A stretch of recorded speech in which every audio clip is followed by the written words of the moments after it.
What is up, Gooners? Welcome back to the TDG, the Daily Gooner. I'm your boy, Riza JD. In today's video, the review of Arsenal vs Eintracht Frankfurt was in Germany. Was a tough game.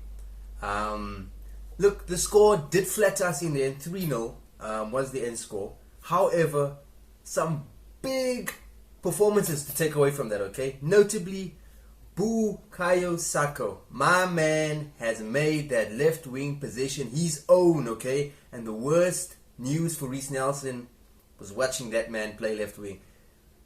It is Frankfurt at the end of the day. However, remember, Frankfurt were the semi-finalists of last year's Europa League, okay? They didn't lose to Chelsea over 180 minutes. They lost on penalties. So that's a big factor to take into consideration. Yes, their best player has gone to Real Madrid. That's fine. However, I felt Sako did amazingly well on that left wing position, and he can definitely make it his own. I don't think he'll start against Villa, unfortunately, because he played 90 minutes last night. He might make a small cameo appearance. I do think Emery will go back to Ozil and Pepe and Aubameyang floating off each other for Aston Villa, because it is the Emirates. He likes playing Ozil at the Emirates. So we'll see. Another big performance for me was Callum Chambers at right back. Yes, he did have his mistakes, which Callum Chambers always does have, but he was solid, man. I mean, he was a proper right back. Ainsley Maitland-Niles came out in the week and said that he's still learning to defend. You know, we don't want to hear something like that from someone who's playing right back. Yes, he's not a right back, but he's deputized to play there. He should do his best. You know, you don't come out and say I'm learning to defend. So I feel Callum Chambers had a very good game. He did have some mistakes. He did go missing sometimes on the right-hand side. A lot of Frankfurt's attacks came from the right-hand side. However, that was only evidence when Pepe was on, okay? And that's the main thing I want to speak about today is Pepe. I saw Sako tracking back so much, you know, winning the ball back high up the field. Obviously, he got a goal and an assist. His assist was perfect, you know. He won the ball back up on the field. He had the awareness to look up, find Aubameyang, slip the ball through with the outside of his boot. Aubameyang obviously finished it. But Pepe is not doing enough for me defensively, okay? And that was the same issue I had with Willock at Watford, as well as Nelson when he came on at Watford. They just weren't not doing enough without the ball.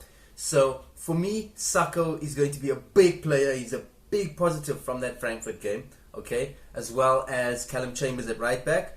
Mustafi was Mustafi. At least, you know, we kept a clean sheet. That's saying something, you know. And the other big thing for me is the only time we've kept clean sheets, think about this, okay? The only time we've kept clean sheets so far this season was at Newcastle and away at Frankfurt, okay? So 2 away games we kept our clean sheets. And guess who was in the starting 11 for both those games? Callum Chambers, okay? Callum Chambers is a very good defender, okay?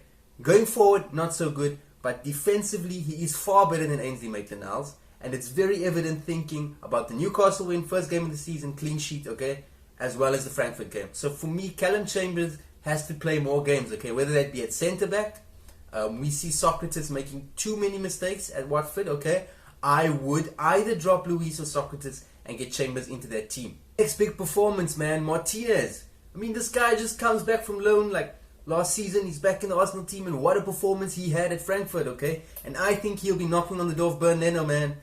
We've seen some shoddy plays from Bernd Leno recently, and I think Martinez just rose his stock quite high after that Frankfurt game. He was the best player beyond Sako, okay? If Sako was not on the field, Martinez was the best player for Arsenal. We gave too much chance away against Frankfurt, and Martinez did an absolutely brilliant job. I mean, this guy is massive, okay? He commands his box very well, and he's always I watched Martinez last night, and he's always talking to his defenders, okay? The minute the ball goes out for a goal kick because someone took a shot or whatever, he's talking to his defenders. How can you let that guy take a shot? You know, close him down.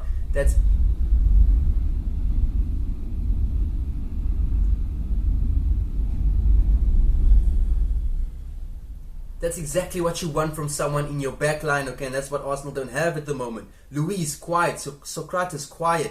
Kolasinac, quiet, okay? Right back, Ainsley Maitland-Niles, he doesn't say much. But Martinez is commanding that box area, okay? He's grabbing balls. He's coming for crosses. So I think, okay, and some of you may shoot me on this, but I think Martinez might just overtake Leno, okay? And it might be a good thing for Leno, because at the moment he doesn't have any competition. Let's think about it. Before, At Arsenal, that's what happened. Almunia didn't have any competition. He got lackadaisical, and he became one of the worst goalkeepers we've seen at the Emirates, okay? So, for the best of our goalkeepers, I think Martinez should challenge Leno. I think Emery should drop Leno for one game, okay? In the Premier League, drop Leno for one game, get Martinez in there, let him make a name for himself, and then you've got good, healthy competition for your goalkeepers. That's all for today, guys. If you enjoyed the show, don't forget to hit a thumbs up. Also, subscribe so you don't miss any future content like this on the TDG, the Daily Gooner. I'm your boy, Riza JD.